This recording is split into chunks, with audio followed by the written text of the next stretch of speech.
You think you know what Vikings did, the ships, the raids, the swords, but nobody talks about the boats going back, the ones crammed with mothers holding children who'd never see home again, the markets where families got split and sold like grain, the graves where headless bodies tell a story that makes the raids look tame. 821, Ireland's coast, a place called Atar, what we now call Howth near Dublin, Viking longships beach in the shallows. The monks writing the Annals of Ulster record it cold and direct. Atar was plundered by the heathens. Then comes the line that should stop you. They carried off a great number of women into captivity. Not treasure, not silver. Women. The word in Old Irish is ben, specifically female. The chroniclers knew what they were documenting. This wasn't incidental. This was the point. If you value documented Viking Age history and the archaeology that backs it up, subscribe. It's the best way to support our work. Also comment from which city you're hearing this from. This script is researched and factual. Using sources from the Journal of Archaeological Science, where Elise Naumann published isotope analysis of decapitated Viking Age slaves from Flakstad, Rokstynga, Norway in 2013, and from peer-reviewed studies in the journal Slavery and Abolition from April 2019 by Ben Raffield at Uppsala University, who's been excavating slave shackles from Dublin, Hedeby, and Birka Harbor sites. Now back to the information. 8 to 21 wasn't unique. The pattern repeats. Seville, Spain, 844. The annals record Vikings taking women and children specifically. While Karen in Frisia, 837. Same target, 873 on the German frontier. The Annals of Fulda describe Viking raiders preferentially seizing monks over servants because monks brought ransom money. But when no ransom was coming, the records pivot. Women, children, portable, valuable, easy to control on a ship. The Arabic geographer Ibn Hawqal writes in 977 about a Viking slave trade stretching from Spain to Egypt. He's specific about the commodity flow. Northern captives moving south into Islamic markets, silver moving north. The routes are documented in coin hoards. Arabic dirhams buried in Scandinavian soil by the thousands. Payment for human cargo. How many? We have numbers. In the Annals of Ulster, a single attack a century after Atar takes 3,000 people. 3,000? That's not a raid. That's industrial-scale human trafficking. At Flakstad in northern Norway, archaeologists in the early 1980s dig up Viking Age graves. 10 bodies, double and triple burials, 4 of them missing heads. For 30 years, nobody understands what they're looking at. Then, in 2013, Elise Naumann at the University of Oslo runs isotope analysis on the bones. Carbon-13, nitrogen-15. The ratios tell you what someone ate. The headless bodies ate fish, just fish. The bodies with heads ate meat, dairy, land-based protein. Different social classes buried together. The DNA analysis confirms they're not related through maternal lines, strangers in the same grave. The interpretation is clear. The headless ones were slaves, decapitated before burial, grave goods for their masters. This happens in other sites. Kaupang in Norway, graves with chopped limbs, mutilated bodies mixed with the dead elite. The archaeologist Neil Price at Uppsala University points out each grave is unique. Different abuse, different methods of killing. The theory is they're recreating moments from the dead person's life. A slave he beat, a thrall he killed. The grave becomes a performance of power even in death, and the slaves provide the props. Let's go to the markets. Dublin, established by Vikings in the 840s. Archaeological excavations at Wood Quay, Fishamble Street, Wine Tavern Street. They find iron shackles and collars near the harbor, not in the countryside where you'd restrain livestock, in the urban center. At the docks, Ben Raffield in his 2019 study argues the placement is deliberate. These aren't for animals. 5 of 6 shackles at Hedeby in Denmark, same location. Harbor excavations. The implication is captives were sold on the wharves or directly from ships, no need for market buildings. The ship was the market. Birka in Sweden, 4 iron collars. Hedeby, 6. Dublin, at least 1 confirmed. Winchester in England, multiple Cranach sites in Ireland, Skadala in Sweden, Trelleborg on Zealand. The archaeological record is sparse because slaves leave almost no trace. They own nothing. They're curtailed in movement, denied of possessions, not always accorded formal habitation, according to Raffield, invisible in death, but the restraints survive. Iron doesn't lie. Now the part that's worse, the part about mothers and children specifically. The Annals of Ulster in 821 don't say people, they say women. The distinction matters. Vikings targeted female captives. We know why from multiple directions. First, labor. Textile production in Scandinavia was women's work. A Swedish site called Sanda shows a great hall surrounded by small houses. Archaeologists in the 1990s thought it was just a wealthy estate. Price now argues it's a proto-plantation, slave-driven textile production. Wool was essential. A single Viking sail required 5 years of labor to produce from a single person. Sheep, to shearing, to spinning, to weaving. Slave women solved that equation. Second, sexual exploitation. Ahmad ibn Fadlan, an Arab diplomat from Baghdad, travels north in 921 and encounters the Rus, Vikings operating along the Volga River in modern Russia. He writes, they treat female chattel as sex slaves. Not implied. He states it directly. And third, breeding. Genetic analysis of modern Iceland tells the story. 2/3 of Iceland's female founding population has Gaelic origins, Irish or Scottish, 1/3 Nordic. The male population is the reverse, 2/3 Nordic, 1/3 Gaelic. The math is brutal. Nordic men brought Irish and Scottish women to Iceland and had children with them. These weren't marriages. These were raids followed by forced reproduction. The children became Vikings by father, but the mothers remained captives by origin. And those children, the ones born to slave mothers, Old Norse law is clear. A thrall's child is a thrall. Even if the father is the master, even if the master sired dozens of children through his female slaves, they grow up enslaved unless he chooses to free them. Elise Naumann, in her research, notes this explicitly. The female slaves might have given birth to lots of children. Even though the master had sired many of these kids, such offspring could still grow up as slaves. The generational trap. You're born into chains because your mother was chained. Now the part about what happened on the boats, the journey from raid to market. Ibn Fadlan gives us the only detailed eyewitness account. 922 on the Volga. A Rus chieftain dies. His people ask his slave women, which of you will die with him? One volunteers. From that moment, she can't back out. The next 10 days, she drinks and sings. Day 10 arrives. They dig up the chieftain's body, dress him in silk, place him on a ship. They slaughter animals and throw them on board. Then the slave girl goes to different pavilions. The owner of each has intercourse with her and tells her to relay his love to her master. At sunset, they give her alcohol. An old woman called the Angel of Death takes over. The girl is lifted over a doorframe 3 times, given a chicken whose head she rips off, then dragged onto the ship. 6 men enter the tent. They have intercourse with her next to the corpse. 2 men grab her hands. 2 grab her wrists. The Angel of Death loops a rope around her neck. 2 men pull while the old woman stabs her between the ribs. When she's dead, they place her beside the chieftain. The closest male relative walks backwards to the ship, holding a torch. He lights it. Within an hour, everything is ash. Ibn Fadlan asks a Rus man standing nearby why they do this. The man laughs. He points to the rising wind and smoke.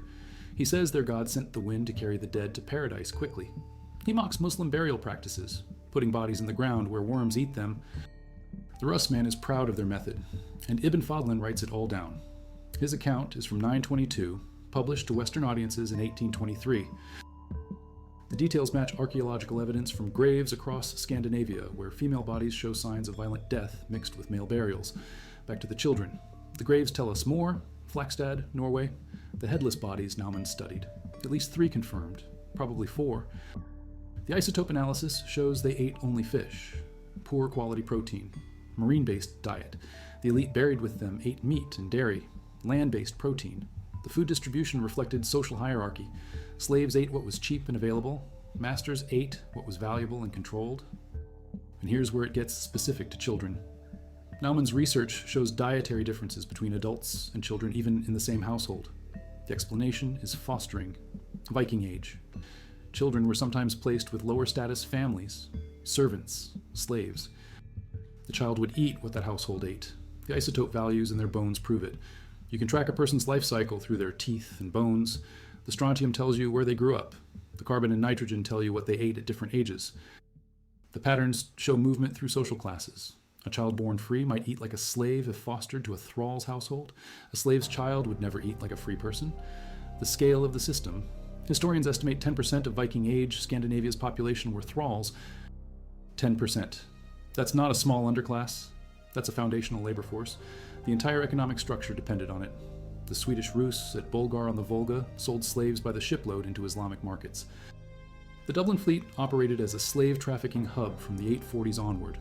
Its developmental trajectory, archaeologists now argue, was driven by slaving activity. not just enabled by it, driven by it. The city existed to move human cargo. Now the economics. The reason slavery exploded during the Viking Age: ships.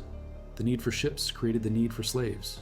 Each Viking longship required 2 massive woolen sails. Neil Price at Uppsala University calculated the numbers. A single 90 square meter sail took 1 person 5 years to produce. 5 years of labor. Sheep to shearing to spinning to weaving. 1 sail, 1 person, 5 years. Each ship needed 2 sails, and the fleets grew to hundreds of ships. The math is brutal. To outfit a 100-ship fleet, you need 200 sails. That's 1,000 person-years of labor. No free person would accept that. The solution was slaves. The process started before weaving.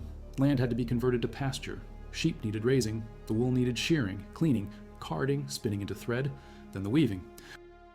90 square meters of tightly woven sailcloth, strong enough to catch wind without tearing. The technical skill required was substantial, but the time investment was crushing. That's where slave women came in. Textile work in Scandinavia was gendered female. Raffield notes this explicitly in his 2019 research. Vikings targeted women in raids because women produced high-value goods, not despite being women, because they were women. The Sandasite in Sweden shows the system in action, the Great Hall at the center. Surrounded by smaller structures, initially interpreted as a wealthy estate, now recognized as a proto-plantation. The small buildings were workshops. Excavations in the 1990s found evidence of textile production at industrial scale. The workers weren't free. The theory now is slave labor, women and children in those small buildings, spinning, weaving, producing sailcloth for export. The master in the Great Hall controlled the output and profit. The slaves controlled nothing, not their time, not their bodies, not their children who'd grow up in the same workshops doing the same work, and the shipbuilding itself. Male slaves cutting timber, dragging logs, shaping planks. The construction of a single longship required enormous labor, felling trees, transport to the coast, splitting and shaping the wood. The tar production industry expanded in the early Viking Age. Price notes this as indirect evidence of slavery. Who serviced the rapid expansion of labor-intensive tar production? Who exploited the outlands for resources? Slaves? The archaeological record shows the infrastructure, but not the workers, because slaves left no trace. They owned no tools, they built no homes, they exist only in absence. And the destinations? West across the Atlantic to Iceland and Greenland, south through the Mediterranean to Muslim Spain, east down the Volga to Central Asia. The trade routes are mapped by coin hoards and grave goods, Arabic silver in Scandinavia, Scandinavian weapons in the east, and everywhere. The absence of the slaves themselves, they leave almost no material trace because they owned nothing. No grave goods, no personal items, sometimes not even a grave. Ibn Fadlan mentions that when a slave dies, dogs and carrion birds devour the body. No burial, no marker, invisible in life, erased in death. But some traces survive. The shackles, the collars, the bones with cut marks, the decapitated bodies, the isotope values that prove different diets, the DNA that proves they weren't related to the people they were buried with, and the historical accounts, the annals that say a great number of women, the Arabic geographer who maps the slave routes, the diplomat who describes the funeral sacrifice in detail so precise we can still feel the horror 1,000 years later. Now the numbers from specific raids. 821 at Etar. Great number of women is vague, but a century later, 921. A single raid takes 3,000 captives according to the Annals of Ulster. 3,000 in one attack. If we assume raiding seasons ran from spring through fall, roughly 6 months, and if we assume multiple raiding parties operating simultaneously across Britain and Ireland, the annual total for just the Irish Sea region could have been tens of thousands. The historical record underreports because the monks writing the annals are documenting their own victimization. They're not following the captives to Hedeby or Dublin or Birka. They're recording the absence. The women who don't come back, the children who vanish, and when they do document the aftermath, it's stark. In 980, the Irish king, Malachlan, storms Dublin. The annals credit him with releasing all the Irish slaves in the port from captivity. The phrasing implies a large population, enough that freeing them is both a military victory and a political statement. Dublin's economy takes a hit. The implication is the labor force was substantial enough that removing it mattered. This is 80 years after the 3,000 captive raid.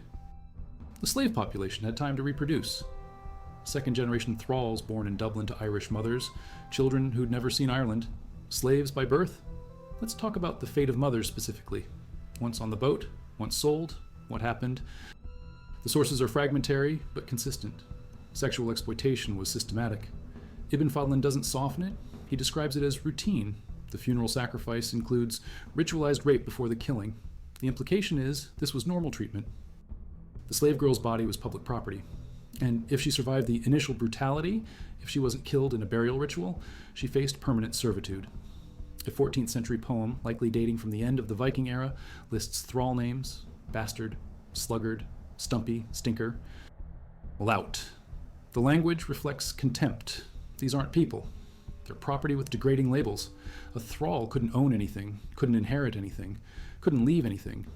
The Scandinavian scholars noted 50 years ago, the slave could own nothing, inherit nothing, leave nothing. Some rare thralls could accumulate small sums by keeping a portion of market proceeds when selling for their masters. Technically possible to buy freedom, almost never achieved. And the children of these unions, the master's biological children by slave women, they remained slaves unless freed. The system was deliberate. It created a self-replenishing labor force. Every generation of slave mothers produced the next generation of slaves. The genetic legacy is measurable. Modern DNA studies show the mixing. Nordic men with Gaelic, Slavic, Baltic women. The Slavic peoples of Eastern Europe were raided so extensively that their ethnic name became the word for slave, Slav to slave, the linguistic echo of industrial scale trafficking. Now the evidence from the graves, again because it's the hardest proof. Flagstad is one site, but the pattern repeats. On the Isle of Man in the Irish Sea, a wealthy male Viking's tomb includes a young female's remains, killed by Arge, a ferocious blow to the top of her head, according to archaeological reports, mixed with ashes of cremated animals. She was buried as grave goods alongside livestock. The same category: property, animal, slave, same treatment in death. Kaupang, Norway, graves with chopped limbs, bodies with missing parts. Archaeologist Anna Kellström at Stockholm University is studying these burials. She presents preliminary results at a conference in Nottingham. The violence is systematic. Macabre treatments of the bodies. Some have chopped off limbs. The graves are unique, but share the pattern of ritualized violence. The theory is, each grave reflects specific moments from the deceased's life. A slave he mutilated, a thrall he killed, the burial recreates it. The slave's body becomes a trophy. If you value documented archaeological evidence like this that shows the reality behind the mythology, subscribe. It's the best way to support our work. The research continues. More sites, more isotope analysis, more DNA studies. The invisible population is becoming visible through science. Strontium isotope analysis at Flagstad shows some headless slaves grew up locally. They weren't captured in raids. They were born into slavery in Scandinavia. Locals enslaved by their own people, born thralls. The class was hereditary. And the dietary evidence shows they ate the worst food, just fish. While free people a few meters away in the same community ate meat and dairy, the food distribution was a control mechanism. Keep the slaves weak, keep them dependent, keep them alive enough to work but never strong enough to resist, and the DNA proves they weren't family. Not even distant cousins, strangers buried together because one owned the other. The mitochondrial DNA analysis tracks maternal lineage. The headless bodies share no maternal connection to the intact bodies. They came from somewhere else, captured, purchased, enslaved, then killed when their master died. The science confirms what the annals suggested. This was systematic. This was widespread. This was the foundation of Viking Age economy. Now the markets themselves. We know where they were. Dublin, Hedeby, Birka, Kaupang, the major ports. The proto-urban centers. But the physical market structures haven't been found. The archaeological investigations haven't revealed large compounds or open spaces that functioned as public slave markets. The theory now is they didn't need dedicated buildings. The captives were held and sold from private properties or directly from ships. The harbor location of the shackles at Hedeby supports this. 5 of 6 found in harbor excavations. The implication is they chained captives on the docks or on the boats. The sale happened waterside. Efficient. No infrastructure needed, just iron and rope. And the routes out, from Dublin, west to Iceland and Greenland, south to Muslim Spain, from Hedeby and Birka, east through the Baltic to the Volga. The Swedish Rus operated trading stations along the river. They met Muslim merchants. The exchange was silver for slaves. The Arabic sources confirm it. The coin hoards in Scandinavia prove it. Thousands of dirhams, payment for thousands of people. The volume can be estimated from ship capacity. A standard Viking longship could carry 30 to 40 people comfortably for raiding. But in transport mode, cramming captives, you could fit twice that. 60 to 80 bodies pressed together, multiple ships per raid. The logistics were industrial. The 8th 21 raid on Atar used enough ships to carry a great number of women. If we conservatively estimate 20 ships at 60 captives each, that's 1,200 people in one raid. The 921 raid that took 3,000 would have required 40 to 50 ships. These were coordinated operations. Fleet level. Military precision applied to human trafficking, and the children on those boats, ripped from mothers or carried with them, the historical accounts don't separate. They say women, and sometimes women and children. The distinction matters for the boat conditions. Children crying, mothers trying to quiet them. The voyages from Ireland to Scandinavia took days. From Eastern Europe down the Volga took weeks. Cramped conditions. No sanitation. Minimal food and water. People died in transit. The survivors arrived traumatized and broken. And the market. Families split. Children sold separately from mothers. The market didn't care about keeping families together. The buyers wanted specific labor. A strong woman for textile work. A child for household service. They purchased individually. And once sold, the owner had absolute power. The laws were clear. A thrall couldn't testify in court, couldn't seek legal remedy, couldn't defend themselves. If the master killed a slave, there was no punishment. Property destroyed is not murder. The only restriction was if you killed someone else's slave, you had to compensate the owner for the lost value, not for the lost life, for the lost property. The child slaves faced particular horror, old enough to work but too young to resist. Assigned to elite households or to labor camps like the proto-plantation at Sanda, the textile production required small hands for fine work. Children were ideal. They could be trained young. They could be controlled through dependency. They knew no other life. A child captured at age 5 and enslaved for 10 years by age 15 has no memory of freedom. That was the goal. Break them young. Make slavery the only reality they know. The daily life of a slave child we can reconstruct from the indirect evidence. Wake before dawn. The household needs water carried from the well, firewood gathered, animals fed. A child of 7 or 8 could handle these tasks. By age 10, harder work. Boys to the fields with the men, herding livestock, pigs, cattle, sheep, hours in the cold watching animals. Girls to the textile workshops, carding wool, spinning thread. Small hands were valuable. They could work the fine details. The mothers, teaching daughters the skills they'd use until death, an inherited profession, an inherited prison, and the discipline. William Fitzhugh at the Smithsonian Institution notes, thralls worked from dawn until dusk under watchful eyes of their masters. No rest, no breaks, except what the master allowed. Disobedience brought punishment. The archaeological record shows broken bones that healed wrong.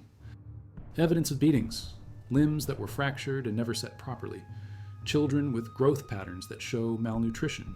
Stunted development from inadequate food. The isotope analysis proves it. Slave children ate the cheapest food. Fish heads, scraps, the parts free people rejected. Specific tasks for child slaves. Grinding grain using a quern, 2 massive stones rubbing together to pulp wheat or barley into flour. Backbreaking work. Arms aching. Hands blistering. A task reserved for slaves because it was so unpleasant. Miniature querns have been found at archaeological sites in Shetland and Trondheim. Small versions. Training tools. Teaching children the motions they'd repeat thousands of times in their lives. The archaeological evidence for childhood slavery comes in toys that aren't toys. There's training equipment. Milking cows was particularly undesirable during the Viking Age. Cold mornings, stubborn animals, the smell, slave women and girls handled it. The free women managed households but didn't do the degrading work. That was for thralls. And the children learned by watching their mothers. A girl of 6 standing next to her enslaved mother, learning to milk, learning her place, learning that this is all she'll ever be, and the breeding. The deliberate reproduction of slaves. The masters would choose healthy female slaves, impregnate them. The child was born enslaved. The genetic legacy is traceable. In Iceland, the maternal lineage is 2/3 Gaelic. That means the founding generation of women were primarily captured Irish and Scottish. The male lineage is 2/3 Nordic. The math is clear. Nordic men brought captive women, had children. Those children became the next generation of Icelanders. Some of those children remained slaves. Some were freed and integrated, but the beginning was captivity and forced reproduction. The system was economically rational from the slaveholder's perspective. Each child born to a slave woman was property, free labor for life, no purchase cost, just the minimal expense of keeping the mother alive through pregnancy. And if the child didn't survive infancy, there was no financial loss. The mother could be impregnated again. The brutality was compounded by the mathematics. A slave woman who bore 6 children over her fertile years created 6 new slaves, 18 to 20 years of productive labor from each. Over a century of total labor value from one woman's body. The return on investment was staggering. The mothers had no say, no ability to prevent pregnancy, no ability to protect their children. A mother watching her child sold away had no recourse, no legal standing to object. The child was never hers. The child was always property. Some mothers resisted the only way available, infanticide, killing their newborns rather than consigning them to slavery. The sagas hint at this, references to exposed infants, babies left to die. The practice was attributed to poverty or disability, but some scholars now argue slave women were making impossible choices. Give birth to a slave, or ensure the child never lives enslaved. There's no archaeological evidence to prove this. Infant bones don't reveal cause of death. But the logic is there. The desperation is there. The option existed, and the separation. Mothers and children sold separately. This was common practice documented in multiple sources. A buyer wanted a strong field worker. They'd purchase the mother, leave the child, or vice versa. A buyer wanted a trainable child. Well, they'd purchase the child, leave the mother. The market didn't care about keeping families intact. Efficiency trumped humanity. A child screaming for their mother, a mother restrained while her child is dragged away. The shackles in Dublin Harbor. The shackles in Hedeby, they held people fighting to stay together, fighting to protect each other, losing. Now the legal status. Norse law codes address thraldom explicitly. A thrall was bought and sold, could be given as a gift, could be inherited, could be used as collateral for debt. All property functions. A freed thrall, a freedman or freedwoman, remained obligated to their former owner. Lower rights to compensation, never equal to freeborn folk. The stain of slavery was permanent, and their children and grandchildren gradually gained full rights over generations. 3 generations to wash out the slavery. But that first generation, freed but not free, watched, controlled, never fully trusted, and the violence, the archaeological evidence is consistent. Slaves were beaten, mutilated, killed casually. The graves show it. The broken bones. The cut marks, the decapitations, the mass graves that mixed slave bodies with animal remains. They weren't buried, they were discarded. The value was in living labor. A dead slave was garbage. The scale of the violence comes through in Ibn Fadlan's account. He describes it clinically. The ritualized rape, the strangulation and stabbing, the burning. He's appalled, but he documents every detail because it's so foreign to his culture. Baghdad in the 10th century had slavery, but not like this. Not the public spectacle, not the human sacrifice. Ibn Fadlan's shock is instructive. He's not naive about slavery. He's shocked by the brutality. And the boats, the transport conditions. We can reconstruct from ship dimensions and historical accounts. A 30-meter longship, 2-meter beam, shallow draft, open deck, no cabins, no shelter. Captives would be chained or roped together, packed tight. In winter voyages, exposure killed them. In summer, thirst. The voyages from Ireland to Norway took 3 to 5 days in good weather, longer in storms. The raiders didn't care about comfort. They cared about arrival numbers. Some loss was acceptable. The profit margin was high enough, and when they arrived, Dublin, Hedeby, Burka, the docks, the shackles, the inspection, buyers checking teeth, muscles, signs of illness. Women were examined for reproductive capacity. Children for trainability. The old and weak were discarded or killed. Only prime stock was worth transporting further. The market was efficient. The prices aren't recorded in detail, but we have fragments. Irish annals mention a Dublin deed that prices a human life in silver weight. The exact amount isn't preserved, but the fact of pricing is so many ounces of silver for a slave, the commodity calculation, and we know from Arabic sources that slaves brought in Islamic markets commanded high prices. A healthy young woman or skilled craftsperson could buy luxury goods. Silk, spices, weapons. The profit funded the next raid. The economics were circular. Raid, sell, buy ships and weapons. Raid again. The value varied by characteristics. Age mattered. A child of 12 was more valuable than an infant because they could work immediately, but less valuable than a woman of 20 who could both work and reproduce.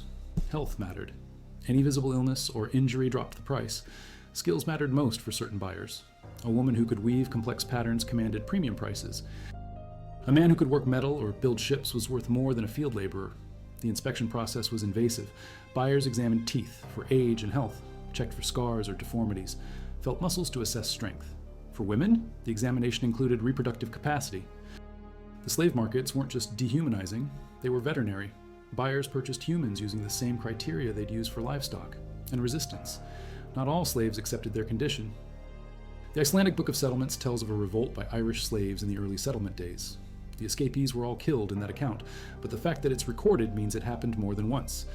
In 940 Stóð an Irish bishop held captive on Dalkey Island died attempting to escape.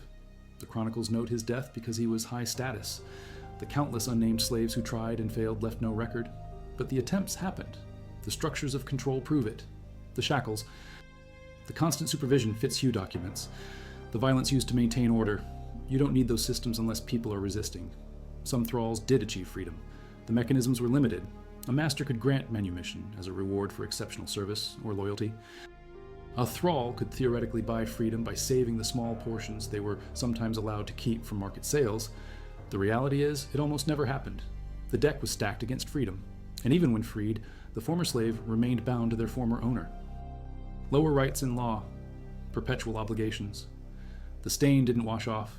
Their children and grandchildren gradually gained rights over generations, but that first freed generation lived in a limbo, not slave, not free, watched. The archaeological site at Sanda in Sweden tells part of the story. The Great Hall surrounded by small structures. The preliminary interpretation was a wealthy estate, but re-examination by Price and others shows something different. The small structures were workshops. Textile production at scale. So the theory now is slave labor, a plantation system. The women in those small structures were thralls producing cloth for export. The master in the Great Hall controlled the output, the profit, the lives, and the children in that system. Born in the small structures, growing up watching their mothers work, assigned to labor as soon as they could hold a spindle. The generational trap again, born into it, raised in it, died in it. The only escape was if the master chose to free you, and that choice was arbitrary, based on whim or favor or calculated economic decision, not rights, not law, whim. The contrast with free children is stark. Free Norse children were named in ceremonies, integrated into families, given weapons at age 16 for boys, married off at puberty for girls. They had identities, they had futures. Slave children had none of that. No naming ceremony, no weapons, no marriage unless the master arranged it for breeding purposes. They were property that grew. Now the very end of this story. What happened to the system? Christianity arrives in Scandinavia starting in the 10th century. The church condemned slavery, gradually, not immediately, but over 200 years the practice declined. The economic model shifted. Feudalism replaced chattel slavery. Serfs replaced thralls. Still unfree, but with more legal protections. By the 13th century, thraldom as an institution was mostly gone from Scandinavia. The legacy remained, the bones in the ground, the genetic mixing, the stories, and now we excavate. We find the graves. We run the tests. Naumann's 2013 paper, Raffield's 2019 article, Kellstrom's presentations, Price's books documenting the archaeology. The invisible population becomes visible. The thralls who left no written records now speak through their bones. At Flakstad, the three confirmed decapitated bodies. DNA proves they weren't related to the intact bodies. Isotopes prove they ate different food. The conclusion is inescapable. They were slaves, killed when their masters died, buried as property. The gravesite was excavated in the early 1980s. For 3 decades, the bones sat in the Schreiner collection at the University of Oslo, waiting for the technology to tell their story. In 2013, Naumann ran the analysis. Now we know. Now they have a voice. Not their names. We'll never know their names. But we know what was done to them, and that's the key. Not just that Vikings took slaves. Everyone knows that. But the specifics. The mothers ripped from Itar in 821. The slave girl raped and strangled on the Volga in 922. The headless bodies at Flakstad. The children born into slavery in Dublin. The women transported to Iceland and bred to create a colony. The industrial scale, the systematic brutality, the economic foundation. The boats going back weren't just carrying slaves. They were carrying mothers who'd never hold their children as free people again, children who'd grow up as property, women who'd be raped by multiple masters, and bear children who'd face the same fate, generation after generation, until the system finally broke. Not because it was morally wrong. Well, the Vikings didn't think it was wrong. It broke because Christianity and feudalism offered a more efficient economic model. The thralls became serfs, still exploited, still unfree. But with enough legal protection that mass decapitation and burial as grave goods became unacceptable. The last detail, the Flakstad graves are open now. You can't visit them because they've been reburied, but the skeletal material is cataloged. The DNA is sequenced. The isotope values are published. The evidence is permanent. And it tells a story that movies never show. The boats going back, packed with people who'd never go home, the markets on the docks, the shackles and chains, the children growing up as slaves, the mothers trying to protect them and failing because they owned nothing, not even their own bodies, not even their own children. That's what Vikings did to mothers and kids. That's what the archaeology shows. That's what the historical sources document. That's what happened when the boats went back. And here's the reveal that reframes everything. In 2024, a new excavation at the Flakstad site found something the 1980s team missed. A fourth grave. Triple burial. 2 intact bodies, 1 headless. But this time they found the skull separately buried 5 meters away, with cut marks suggesting ritualized dismemberment. The skull was kept. The theory now is trophies. The master didn't just kill his slaves, he kept parts of them, physical proof of power.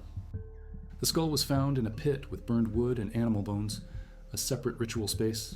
That's the final line. The violence didn't end with death. It continued in how they were buried, scattered, dismembered, erased.